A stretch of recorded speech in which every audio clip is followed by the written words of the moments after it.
ونعوذ بالله من شرور أنفسنا من يهده الله فلا مضل له ومن يضلله فلا هادي له ونشهد أن لا إله إلا الله ونشهد أن لا إله إلا الله وحده لا شريك له ونشهد أن سيدنا وسندنا وشفيعنا وحبيبنا ومولانا محمدا عبده ورسوله أرسله بالحق بشيرا ونذيرا وداعيا إلى الله بإذنه وسراجا منيرا أما بعد فأعوذ بالله من الشيطان الرجيم بسم الله الرحمن الرحيم قل إن كنتم تحبون الله فاتبعوني يحببكم الله ويغفر لكم ذنوبكم الله غفور رحيم وقال رسول الله صلى الله عليه وسلم إنما الأعمال بالنيات صدق الله المولانا العظيم وصدق رسوله النبي الكريم ونحن على ذلك من الشاهدين والشاكرين والحمد لله رب العالمين আলহামদুলিল্লাহ চাঁদপুর পশ্চিম পাড়া অলিভারির উদ্যোগে কবরবাসীর রুহের মাগফিরাত কামনায় প্রথম বার্ষিক ইসলামী মহাসম্মেলন। উক্ত মহতি মাহফিলের শ্রদ্ধেয় বাজান সভাপতি হযরত মাওলানা আবু বকর সিদ্দিক চাঁদপুরি সাহেব, সাবেক খতিব চাঁদপুর বড় মসজিদ, সহ সভাপতিত্ব আছেন আমার চাচা জনাব মোহাম্মদ নবী হোসেন। আল্লাহ রাব্বুল আলামিন উনাদের হায়াতের মধ্যে বরকত দান করুন, সকলে বলি আমিন। আলহামদুলিল্লাহ, আল্লাহ রাব্বুল আলামিনের মহব্বতে প্রতি বছর যেন মাহফিলটা কায়েম থাকে, আমরা সকলেই প্রাণ খুলে আল্লাহ পাকের দরবারে ঠাই চাই যে চাঁদপুর অলিভারির উদ্যোগে আজকে মাহফিল। নবী করিম সাল্লাল্লাহু আলাইহি সাল্লাম তার এক হাদিসে বর্ণনা করেন যে জায়গাতে, যে জমিনে দ্বীনি আলোচনা চলে, ততক্ষণের জন্য আল্লাহ রাব্বুল আলামিন ওই জমিনকে জান্নাতের বাগান হিসাবে কবুল আর মঞ্জুর করে নেয়। সুবহানাল্লাহ। আমার সম্মানিত মুহতারাম হাজিরিন, এখনো অনেক মানুষ এদিক সেদিক অযথায় অনেকটা ঘোরাফেরা করতেছেন। আমি আহ্বান করব অতি দ্রুত প্যান্ডেলে চলে আসার জন্য। আল্লাহ রাব্বুল আলামিনের কালামুল্লাহতে আমি ছোট্ট একটি আয়াতের টুকরা তিলাওয়াত করলাম। আল্লাহ রাব্বুল আলামিন এই আয়াত দ্বারা কি বুঝাইতে চাইলেন? আল্লাহ পাক দুনিয়ার মানুষকে বুঝাইতে চাইলেন নবী মুহাম্মদুর রাসূলুল্লাহ সাল্লাল্লাহু আলাইহি সাল্লামকে মুহাব্বত করতে হবে। সুবহানাল্লাহ। আল্লাহ পাক বলেন, কুল ইন কুনতুম তুহিব্বুনাল্লাহ ফাত্তাবিউনি ইউহিব্বুকুমুল্লাহ ওয়া ইয়াগফির লাকুম যুনুবাকুম আল্লাহু গফুরুর রহিম। আল্লাহ রাব্বুল আলামিন বলেন, কুল, হে নবী আপনি বলুন এবং আপনি দুনিয়ার মানুষকে জানিয়ে দেন, কুল ইন কুনতুম তুহিব্বুনাল্লাহ, যে সমস্ত দুনিয়ার বান্দি বান্দাগণ আমি আল্লাহ রাব্বুল আলামিনকে মহব্বত করতে চাই, কুল ইন কুনতুম তুহিব্বুনাল্লাহ ফাত্তাবিউনি ইউহিব্বুকুমুল্লাহ, ওই সমস্ত বান্দি বান্দা যেন আমি আল্লাহ রাব্বুল আলামিনের আগে আমার বন্ধু মুহাম্মদ মুস্তাফা সাল্লাল্লাহু আলাইহি সাল্লামকে মহব্বত করে। সুবহানাল্লাহ, এটা আল্লাহ পাকের ভাষা, আল্লাহ পাকের বয়ান। মাওলাই কারীম বলেন আমার নবীকে এরকম ভাবে মহব্বত করো।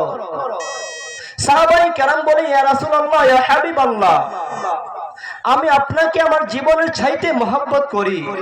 আমার মায়ার নবী বলে, আমার সাহাবীরা, যতক্ষণ পর্যন্ত তোমাদের জীবনের চাইতে, তোমাদের স্ত্রী পুত্র সন্তানের চাইতে আমি নবীকে বেশি পরিমাণ মহব্বত করতে না পারবা, ততক্ষণ পর্যন্ত পরিপূর্ণ ঈমানদার তোমরা হতে পারবে না।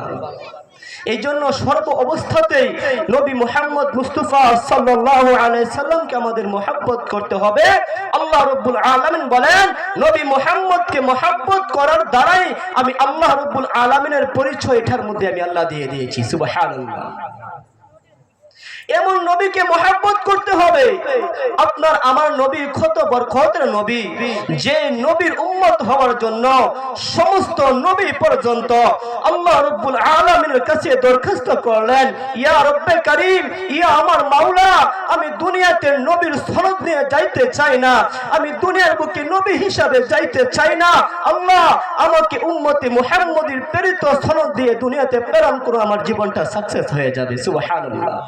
আরে বন্ধুগণ আমার, নবীরা পর্যন্ত নবী মুহাম্মদের উম্মত হওয়ার জন্য আল্লাহ পাকের কাছে সুপারিশ জানাইলো, আল্লাহ পাকের কাছে নালিশ করলো।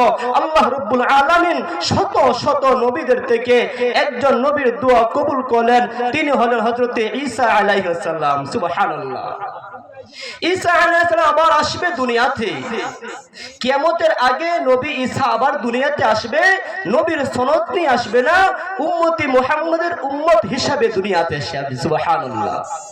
এই জন্য আমরা সৌভাগ্যবান, না চাওয়াতে বিনা দরখাস্তে মালিকের কাছে কোনোদিন চাই নাই, ও আল্লাহ আমাকে মানুষ হিসাবে দুনিয়াতে তুমি প্রেরণ করো, ও মালিক আমাকে মানুষ বানাইছো তো বানাইছো, আমাকে মুসলমানের কুলে জন্ম দিয়ে দাও। কোনোদিন মালিকের কাছে চাই নাই, ই আল্লাহ মুসলিম বানিয়েছো তো বানিয়েছো, আমাকে মুহাম্মদের উম্মত হিসাবে প্রেরণ করো। কোনোদিন চাই নাই এ রব্বে কারীম উম্মতে মুহাম্মদ বানাইছো তো বানাইছো, এই কুরআনুল কারীমের উপরে আমাদের উপরে ফরজ করিয়ে দাও, তার নিয়ম কানুন আমাদেরকে মানার চলার তৌফিকটুকু দান করিয়ে দাও। কখনো কোনোদিন আমার মালিকের কাছে চাই নাই। আর আল্লাহ রাব্বুল আলামিন আপনাকে আমাকে দয়া করিয়া মায়া করিয়া বিনা চাওয়াতে বিনা দরখাস্তে মানুষ রূপে আল্লাহ পাক দুনিয়ার বুকে প্রেরণ করিলেন, আবার মানুষ রূপে প্রেরণ করিয়া শেষ করেন নাই। আল্লাহ রাব্বুল আলামিন বলেন, আর রহমান আল্লামাল কুরআন খালাকাল ইনসান আল্লামাহুল বায়ান। ও আমার উম্মত, ও আমার বন্ধু মুহাম্মদ, তুমি দুনিয়ার বুকে থাকাও, তাকিয়ে তাকিয়ে দেখো আমি আল্লাহ মুহাব্বত করিয়া তোমার উম্মত দুনিয়াতে বানাইলাম, আমার বান্দা বান্দি দুনিয়াতে বানাইলাম, আল্লামাহুল বায়ান বানাইয়া শেষ করি নাই, আমি আল্লাহ তোমার উম্মতকে কথা বলতে শিক্ষা দান করিয়াছি। সুবহানাল্লাহ। আজকে যে জবানটা দিয়ে আমি কথা বলতেছি, আমার মালিকের জবানটা আমাকে দান করিয়া দিয়েছে আল্লামাহুল বায়ান। আল্লাহ রাব্বুল আলামিন সুন্দরভাবে বলে, ও আমার বান্দা আমি তোমাকে জবানটা দিলাম, ওই জবান দিয়ে তুমি কাকে খুশি করো, এই জবানটা তো আমি দিয়েছিলাম আমি মাওলা। আজকে জবানটা দিয়া তুমি তোমার বাইকে যখন বাই বলিয়া ডাক মারো, তোমার বাইয়ের কলিজাটা ঠান্ডা হয়ে যায়। হায় হায়, এই জবান আমি দিলাম মাওলা, আমার দেওয়া জবানটা দিয়া তুমি তোমার আব্বুকে আব্বু বলিয়া ডাকো, তোমার আব্বুর কুদরতি কলিজা ঠান্ডা হয় নাই, বরং আমি আল্লাহ পাক যে কলিজা দিয়েছি ওই কলিজাটা ঠান্ডা হয়ে যায়। আজকে আমার দেওয়া জবান দিয়ে তুমি তোমার বন্ধুকে বন্ধু বলিয়া ডাকো, তোমার বন্ধুর জবানটাও তো খুশি হয়ে যায়। আমি আল্লাহ পাকের দেওয়া জবান দিয়ে তুমি তোমার আম্মুকে আম্মু বলিয়া ডাকো। সন্তান যখন তার আম্মুকে আম্মু বলিয়া ডাকে, মায়ের কলিজা শীতল হয়ে যায়। হায় হায়, আমার সন্তানটা আমাকে আম্মু বলে ডাকে, আমার সন্তানটা আমাকে আব্বু বলিয়া ডাকে, সন্তানকে কোলে জড়িয়ে নেয়। আমার মাওলা বলে, ইন্নাল ইনসানা লিরাব্বিহি লাকানুত। সবচাইতে নিমক হারাম হচ্ছে মানুষ। এই জন্য আল্লাহ বলছে, ও মানুষ, আমি তোমাকে জবান দিলাম, আর আমার দেওয়া জবান দিয়া আমি আল্লাহ তোমার দিকে তাকিয়ে আছি। ও বান্দা, যে জবান দিয়ে তুমি তোমার আব্বুকে ডাকছো, ওই জবান দিয়ে আমি মাওলাকে একবার ডাকতা, আমি আল্লাহ সঙ্গে সঙ্গে তোমার ডাকের জবাবটা দিয়ে দিতাম। সুবহানাল্লাহ। মুহতারাম হাজিরিন, এই জন্য আল্লাহ রাব্বুল আলামিন আমাদেরকে দুনিয়াতে প্রেরণ করলেন। নবী মুহাম্মদ সাল্লাল্লাহু আলাইহি ওয়াসাল্লামের উম্মত হিসেবে এই নবীর অনুসরণ অনুকরণ আমাদেরকে করতে হবে। নবীর মুহাব্বত আমাদের অন্তরে ঢুকাইতে হবে। কেমন নবীর আমরা, কেমন নবীর উম্মত হতে পেরেছি, যে নবী জান্নাতে যাওয়ার আগ পর্যন্ত, যে নবীর উম্মত জান্নাতে যাওয়ার আগ পর্যন্ত অন্য কোন নবীকে আল্লাহ পাক জান্নাতে ঢুকাইবে না। সুবহানাল্লাহ। ইব্রাহিম নবী জান্নাতে ঢুকতে চাই, জান্নাতের দরজায় গিয়ে যখন করে নাড়াইয়া দেয়, সালাম দেয়, সালামুন আলাইকুম, জান্নাত থেকে একদল ডাক দিয়ে বলে, কে তুমি? মান আনতা, তুমি কে? ইব্রাহিম নবী বলে, আনা ইব্রাহিম, আমি ইব্রাহিম আল্লাহর পয়গম্বর, আমি ইব্রাহিম নবী আল্লাহর পয়গম্বর, আমার জন্য জান্নাতটা খুলিয়া দাও, আমি জান্নাতে ঢুকতে চাই। জান্নাত থেকে ফেরেশতা ডাক দিয়ে বলে, ইব্রাহিম, জান্নাত খোলার জন্য আমাকে অনুমতি দেওয়া হয় নাই, জান্নাত এখন খোলা যাবে না, জান্নাতের চাবি আমি ফেরেশতার কাছে নাই। সুবহানাল্লাহ। জান্নাত এখন খোলা যাবে না, জান্নাতের চাবি আল্লাহ পাক আমার কাছে দেই নাই। কিছুক্ষণ পরে হযরতে নূহ আলাইহিস সালাম চলে আসলো, সালাম দিল, সালামুন আলাইকুম, কে আছো? দরজা খোলো। ভিতর থেকে প্রশ্ন করলো, মান আনতা, তুমি কে? জবাব দিল, আনা নূহ, আমি হলাম নবী নূহ। ও ফেরেশতা, জান্নাতের দরজাটা খুলিয়া দাও। ফেরেশতা বলে, নূহ আলাইহিস সালাম, আল্লাহ পাকের জান্নাতের দরজা এখনো বন্ধ থাকবে। আমি তাকাইলাম, ফেরেশতা বলে, আমি দুনিয়ার বুকে তাকাইলাম, নবীগণ দেখি এইরকম ভাবে খাতার সোজা কইরা লক্ষ লক্ষ নবী দাঁড়াইলো, দাঁড়ানোর পর দেখা গেল নবী মুহাম্মদকে কোথাও দেখা যায় না। ডাক দিয়ে বলে, নবী নূহ, আমি ফেরেশতা জান্নাত থেকে দরজাটা ফাঁক করে তাকাইয়া দেখলাম শত শত নবীরা লাইনে দাঁড়িয়ে আছো, এখন পর্যন্ত যার কাছে জান্নাতের চাবি, ওই লোকটাকে লাইনে এখনো দেখা যায় না। সুবহানাল্লাহ। ফেরেশতা বলে, নবী নূহ, নবী ইব্রাহিম তোমরা আসছো, ইসমাইল নবী তুমি আসছো, মুসা নবী তুমি আসছো, ঈসা নবী তুমি আসছো, ইদ্রিস নবী তুমি আসছো, লূত নবী তুমি আসছো।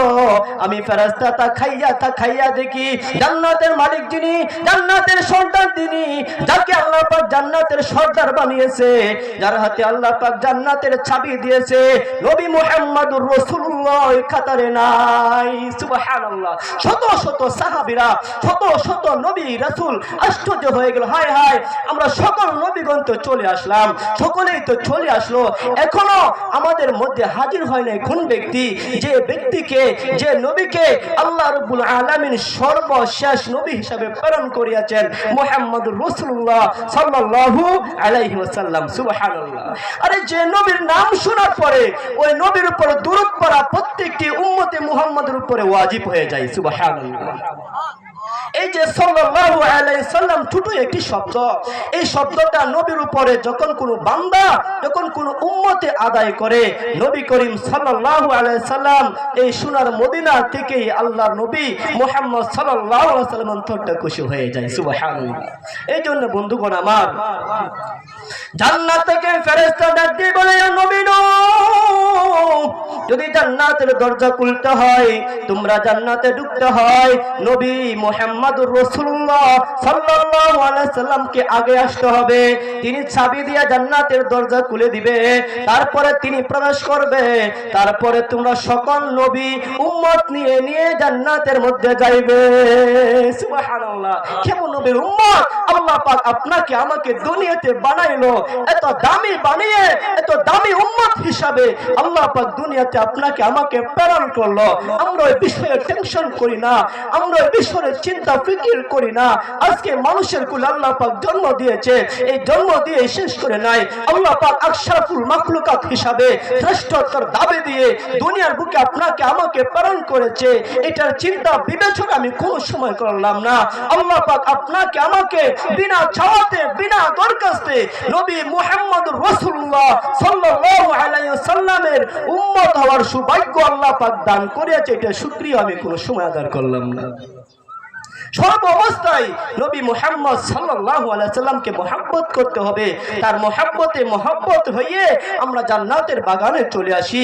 এবং আল্লাহ পাক সুন্দরভাবে বুঝাইলেন, যখন কোনো মানুষ নবী মুহাম্মদ সাল্লাল্লাহু আলাইহি সাল্লামকে মহব্বত করে, নবীকে মহব্বত করার ধারায় আল্লাহ রাব্বুল আলামিনের সম্পর্কের পরিচয় এখান থেকে পাওয়া যায়। সুবহানাল্লাহ। যখন আপনি নবীকে মহব্বত করবেন, মুহাম্মদের আদর্শের দিকে তাকাইবেন, তাকাইয়া তাকাইয়া দেখবেন, হায় হায় মুহাম্মদের গালে দেখি দাড়ি আছে, আমার গালেও তো দাড়ি উঠাইতে হবে। মুহাম্মদের মাথায় দেখি সুন্নতি পাগড়ি আছে, আমার মাথায় পাগড়ি ব্যবহার করতে হবে। মুহাম্মদের গায়ে দেখি লম্বা জামা, আমার গায়েও লম্বা জামা লাগাইতে হবে। মুহাম্মদের জামে দেখি আমি মুহাম্মদ নামাজ আদায় করে, আমাকেও নামাজ আদায় করতে হবে। আমি মুহাম্মদের আদর্শ দিকে তাকাইয়া দেখি মুহাম্মদ জীবনে মিথ্যা কথা বলে না, আমাকে মিথ্যা কথা ছাড়তে হবে। মুহাম্মদ ঘুষ খায় না, আমাকে ঘুষ ছাড়তে হবে। মুহাম্মদ ব্যভিচার করে না, আমাকেও ব্যভিচার থেকে মুক্ত হতে হবে। আল্লাহ পাক বললেন, এই জন্য যখন কোন ব্যক্তি মুহাম্মদের আদর্শকে আদর্শ রূপে গ্রহণ করে, আল্লাহ রাব্বুল আলামিন এই নবীর মুহাম্মদের উম্মত হিসাবে বান্দাকে যখন কবুল আর মঞ্জুর করিয়া নেয়, উম্মত হতে পারলে আল্লাহ পাক বলেন, ওই ব্যক্তির জন্য আমি জান্নাত রেখে দিয়েছি। সুবহানাল্লাহ। কিয়ামতের ময়দানে নবীর সুপারিশ ছাড়া, উম্মতি মুহাম্মদের সুপারিশ ছাড়া কোন বান্দাকে আল্লাহ পাক জান্নাত দিবে না। এই জন্য সর্বপ্রথম হচ্ছে উম্মতি মুহাম্মদ হতে হবে। উম্মতি মুহাম্মদ যখন দুনিয়াতে আসলো, আমার বন্ধুগণ উম্মতি মুহাম্মদ যখন দুনিয়াতে আসলো, একেবারে শূন্যভাবে আল্লাহ রাব্বুল আলামিন এত গরিব করে মুহাম্মদকে প্রেরণ করলেন। আমার মা আমেনা বলে, যখন আমার শিশু বাচ্চা মুহাম্মদ আমার গর্ভে আসলো, গর্ভে দুনিয়াতে আসবে এমন দুঃখী নবী, যে নবী আসার কিছুদিন পূর্বেই তার বাবা মারা গেল। এখন আমার ওই ইতিম নবী, হায় হায়, যখন মা আমেনার পেটে নবী মুহাম্মদ সাল্লাল্লাহু আলাইহি সাল্লাম, আমেনা দুঃখী অবস্থায় বসা বসা কান্দে, ই আল্লাহ, ই আল্লাহ, আমাকে তুমি স্বামী হারা করলা। আল্লাহ, আমার পেটে তো আমার বাচ্চা মুহাম্মদ সন্তান আসবে, ইয়া রব্বে কারীম, এই সন্তানটা দুনিয়াতে আইসা আমার কাছে যখন বলবে আমার আব্বু কোথায়, আমি কি জবাব না দেব? আমার কাছে আইসা বলবে, ও আমার মা, আমি দুনিয়ার বুকে তাকাইয়া তাকাইয়া দেখি ওই সব সন্তানদের পিতা আছে, আমার পিতা মুহাম্মদ, আমি মুহাম্মদ, আমার পিতা কোথায়, আমি কি জবাব না দিব? মা আমেনা বৈশা বৈশা টেনশন করে। আমার আল্লাহ বলে, ও আমেনা, তুমি টেনশন করিও না, টেনশনের কোনো কারণ নাই। যতদিন পর্যন্ত এই সন্তান মুহাম্মদ দুনিয়াতে আসবে, ততদিন পর্যন্ত এতিম নবীর উম্মত, এতিম নবীর দায়িত্ব আমি আল্লাহ নিজে নিয়ে নিলাম। সুবহানাল্লাহ। ও আমেনা, তুমি টেনশন করিও না, টেনশনের কোনো কারণ নেই। ততদিন পর্যন্ত এই উম্মতে মুহাম্মদ আমার নবী দুনিয়াতে বেঁচে থাকবে, ততদিন পর্যন্ত আমি আল্লাহ আমার বন্ধুর দায়িত্ব নিয়ে নিলাম। সুবহানাল্লাহ। এখন আমার নবী দুনিয়াতে আগমন করবে, বন্ধু আমার এমন অবস্থায়, ঘরের মধ্যে যখন অন্ধকার, মামেন আফসোস হইতে লাগলো, হায় হায়, আমার সন্তানটা দুনিয়ার বুকে আসবে এমন কোন মানুষ নাই। যখন দুনিয়ার বুকে আমি তাকাইয়া তাকাইয়া দেখি, যখন কোন বাচ্চার মা বাচ্চা প্রসব করবে, এমন অবস্থায় দুনিয়ার মহিলা দৌড়া দৌড়ি করিয়া মায়ের কাছে যাই, মায়ের প্রসব বেদনার জন্য। আমার মা বলে, ও দুনিয়ার মানুষ, আমি যখন সন্তান দুনিয়াতে প্রস্তাব করব, এমন অবস্থায় আমার মুহাম্মদ সাল্লাল্লাহু আলাইহি সাল্লাম আমার পেটে, আমি মা আমেনা একবারের জন্য বুঝতে পারি নাই আমার নবী দুনিয়াতে আগমন করিয়া ফেলছে। সুবহানাল্লাহ। আমেনা বলে, ও দুনিয়ার মহিলারা আমার ঘরের দিকে তাকাও, যখন দুনিয়ার কোন সন্তান দুনিয়ার বুকে আগমন করে, এক সপ্তাহ আগে থেকে অনেক মায়ের পেটে ব্যথা চলে আসে, 3 দিন আগে থেকে অনেক মায়ের পেটে ব্যথা চলে আসে। আমার মা আমেনা বলে, আমার সন্তান মুহাম্মদ আমার পেটে আছে, এই বিষয়ে আমার কোনো মাথা ব্যথাও নেই। সুবহানাল্লাহ। নবী আমার যখন দুনিয়ার বুকে আগমন হবে, ঠিক এই সময় অন্ধকার, মা আমেনার ঘরটা অন্ধকার। মা আমেনা আশ্চর্য হয়ে গেল, হায় হায়, আমার নবী এখন আমার ঘরে প্রবেশ করবে, এমন অবস্থায় দেখি আমার ঘরটা অন্ধকার। আল্লাহ রাব্বুল আলামিন বলে, ও আমেনা তুমি চিন্তা করিও না, আমি আল্লাহ তোমার ঘরে জান্নাত থেকে আলো দান করে দিতেছি। সুবহানাল্লাহ। আমার আল্লাহ বলে, ও আমেনা তুমি টেনশন করিও না, আমি আল্লাহ জান্নাত থেকে তোমার ঘরের ছিদ্র দিয়ে এমন আলোকিত করে দিব যে আলোর মধ্যে তুমি আমেনা তোমার ঘর থেকে যখন ফুসটা হারিয়ে ফেলো, ওই ফুস তুমি তুলতে পারবে। সুবহানাল্লাহ। এমন আলোকিত হয়ে গেল। আশ্চর্যের বিষয়, যখন নবী মুহাম্মদ সাল্লাল্লাহু আলাইহি সাল্লাম নবীর ঘরে আগমন করলেন, হাদিসে পাওয়া যায়, কিতাবে প্রমাণ পাওয়া যায়, এমন অবস্থায় নবীর মায়ের কাছে হযরতে মুহাম্মদ সাল্লাল্লাহু আলাইহি সাল্লাম জন্মের সময় আবু লাহাব এবং তার স্ত্রী ছিল। আবু লাহাব নবীকে মহব্বত করত, আবু লাহাব নবীকেও মহব্বত করত। আবু লাহাবের স্ত্রী তার ঘরে ছিল। আবু লাহাবের স্ত্রী বলে, ও আমার স্বামী, আল্লাহর কসমকে বলছি, যখন আমি দেখলাম এই শিশু বাচ্চাটা মুহাম্মদ দুনিয়ার বুকে আসবে, তখন আমি ঘরটা অন্ধকার ছিল, কিছুক্ষণ পরে আমি আশ্চর্য হয়ে গেলাম, আমি দেখলাম, আমি আবু লাহাবের স্ত্রী বলছি, আমি দেখলাম আকাশ থেকে কে জানি এই ঘরের টিনের ছাদরি ফেরি করিয়া আল্লাহ পাক ওই ঘরের মধ্যে জান্নাতি আলো, জান্নাতি হাওয়া চালু করে দিয়েছে। সুবহানাল্লাহ। স্বামী শুধু তাই না, আমি আরো আশ্চর্যের বিষয় দেখলাম, আমি আশ্চর্য হয়ে গেলাম। দুনিয়ার বুকে একবার তাকাইয়া দেখি, দুনিয়াতে যখন কোন সন্তান আগমন করে, সন্তানটা উলঙ্গ অবস্থায় দুনিয়ার বুকে আগমন করে, আর আমি তাকাইলাম, আমি মুহাম্মদের দিকে তাকাইলাম, তাকাইয়া দেখি আমার এই মুহাম্মদ, আমার বাতিজা জান্নাতে পোশাক পরিধান করে দুনিয়াতে আগমন করলো। সুবহানাল্লাহ। শুধু তাই আশ্চর্যের বিষয় না, আমি আরো দেখলাম, যখন আমি মা আমেনার কাছে ছিলাম, অন্য কোনো মহিলা ছিল না। এই অন্ধকারের মধ্যে কিছুক্ষণ পরে আলোকিত হয়ে গেল। আলোকিত হওয়ার পরে আমি দেখলাম দুইটা মহিলা, যাদেরকে দুনিয়ার কোনো মহিলা মনে হয় না, যাদেরকে দুনিয়ার কোনো মানুষ মনে হয় না, এত সুন্দর দুইটা মহিলা আয়েশা মুহাম্মদকে কিছুক্ষণের সময়ের মধ্যে খালাস করে দিল। সুবহানাল্লাহ। এর চাইতে আশ্চর্য বিষয় হচ্ছে, কিছুক্ষণ পরেই নবী মায়ের গর্ভ থেকে দুনিয়াতে আসলো। আসার পরে আমি দেখলাম সন্তানটা ওয়া ওয়া করে কাঁদে। অল্প শিশু যখন মায়ের গর্ভ থেকে দুনিয়াতে আসে, সন্তানটা ওয়া ওয়া করে চিল্লায় আর কাঁদে।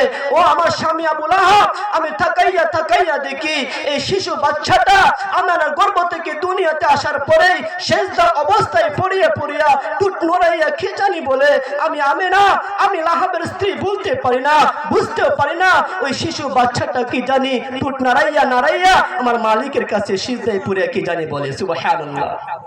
তার চাইতে আশ্চর্যের বস্তু হলো, আমি কিছুক্ষণ পরে দেখলাম সিজদা থেকে এই শিশু সন্তানটা ঘর থেকে উধাও হয়ে গেল। শিশু বাচ্চা ঘর থেকে কিছুক্ষণ পর উধাও হয়ে গেল। হায় হায়, মা আমেনা ভয় করতে লাগলো, টেনশন করতে লাগলো, ইয়া রব্বে কারীম, আমাকে স্বামী হারা করলো, আমার আফসোস ছিল না, এখন দেখি আমাকে সন্তানটা আপনি দান করলেন। আমি ভেবে মনে মনে ভাবছিলাম, আমার শিশু সন্তানকে রেখে আমি সারা জীবন কাটিয়ে দিব।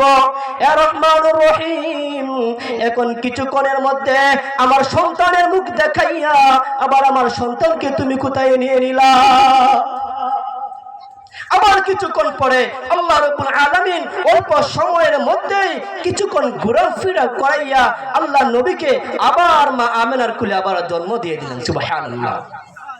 এবার আমেনা ডাকতে বলে, ইয়া রব্বে কারীম, জানতে চাই আমার মুহাম্মদকে কোথায় নিয়েছিল, আমার কোথায় থেকে মুহাম্মদকে দিয়ে গেল? আমার আল্লাহ বলে, আমেনা তুমি জানো না, তুমি জানো না, এটা এমন শিশু তুমি মা আমেনাকে দিয়েছি, যে শিশু মুহাম্মদ দুনিয়াতে আসার জন্য দিন আমি আল্লাহর পাকের কাছে ফরিয়াদ করলো, এ রব্বে কারীম নবী মুহাম্মদকে আমি দিনের মধ্যে জন্মগ্রহণ করাইবা। সুদিন নয় রাত্রি আমার কাছে আওয়াজ করলো, ইয়া রব্বে কারীম, রাত্রি বলে মাওলা নবী মুহাম্মদকে রাত্রির মধ্যে তুমি দুনিয়াতে আগমন করাইবা। এই জন্য মা আমেনা সুবে সাদিকের সময় আমি আমার নবী মুহাম্মদকে দুনিয়াতে প্রেরণ করলাম, যাতে করিয়া দিন এবং রাত্রি আমি আল্লাহ পাকের উপর খুশি হয়ে যাই। সুবহানাল্লাহ। ও আমেনা, তুমি আশ্চর্য বোধ করিও না, তুমি চিন্তা ফিকির করিও না, তোমার মুহাম্মদকে দুনিয়াতে প্রেরণ করলাম, এই মুহাম্মদের জন্য জান্নাত আল্লাহ পাকের কাছে সুপারিশ করলো, ইয়া রব্বে কারীম নবী দুনিয়াতে আসার সঙ্গে সঙ্গে জান্নাতকে ভ্রমণ করাইবা। ও আমেনা, কিছুক্ষণের জন্য তোমার সন্তানকে আমি নিয়ে নিলাম, আমি আল্লাহ জান্নাতকে ঘুরাইয়া ফিরাইয়া আবার তোমার সন্তান তোমার কাছে দিয়ে গেলাম। সুবহানাল্লাহ। এত দামি নবীর উম্মত হতে পারলাম আমরা। এই জন্য বন্ধুগণ আমার, নবী মুহাম্মদুর রাসূলুল্লাহ সাল্লাল্লাহু আলাইহি সাল্লামকে মুহাব্বত করতে হবে। নবীর মুহাব্বত পড়লে আল্লাহ পাকের পরিচয় পাওয়া যায়, নবীর মুহাব্বতে পড়লে গান বাজনা থেকে বাঁচা যায়, নবীর মুহাব্বতে পড়লে নামাজের তালিম শিক্ষা করা যায়, নবীর মুহাব্বতে পড়লে দুনিয়ার মায়াকে মুহাব্বত করা যায়, নবীর মুহাব্বতে পড়লে মসজিদের সঙ্গে সম্পর্ক স্থাপন করা যায়, নবীর মুহাব্বতে পড়লে উলামায়ে কেরামের সাথে সম্পর্ক করা যায়। এই জন্য এক নম্বর শর্ত হলো, কুল ইন কুনতুম তুহিব্বুনাল্লাহ ফাত্তাবিউনি ইউহিব্বুকুমুল্লাহ।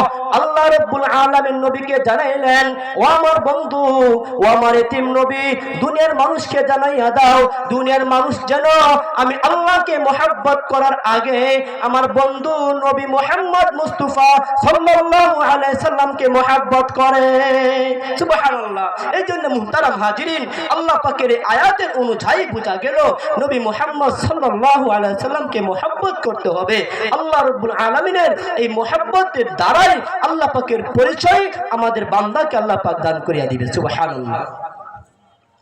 আবু বকরের দিকে তাকাইয়া দেখেন, এমন মুহাব্বত করল আবু বকর, শত শত সাহাবী নবীর প্রেমে জীবন দিতে প্রস্তুত হয়েছে। আবু বকরকে আল্লাহ রাব্বুল আলামিন আল্লাহ পাকের হুকুমে এই হিজরতের ঘোষণা দিয়ে দিলেন। নবীকে বলল, ও নবী, তুই মক্কা থেকে মদিনায় হিজরত করতে হবে। এই রকম ভাবে হিজরতের আগে আগে আবু বকরকে বলল, ও আবু বকর, তোমাকে আমার সঙ্গী হিসাবে হিজরতের সফর করতে হবে। হিজরতে যেদিন আল্লাহ পাক ঘোষণা দিয়ে দেয় এমন একটা সময় আসবে আমি হিজরত করব, হিজরতের সঙ্গী হিসেবে থাকবে আমার বন্ধু আবু বকর। সুবহানাল্লাহ। হাদিসে প্রমাণ পাওয়া যায়, নবী আমার গভীর রজনীতে, গভীর রাত্রিতে আবু বকরের ঘরের দরজার মধ্যে নাড়াই দিলেন, কট লাগাইয়া দিলেন। যখন নাড়া দিলেন সঙ্গে সঙ্গে ঘরের দরজাটা ঠাস করিয়া খুলিয়া গেল।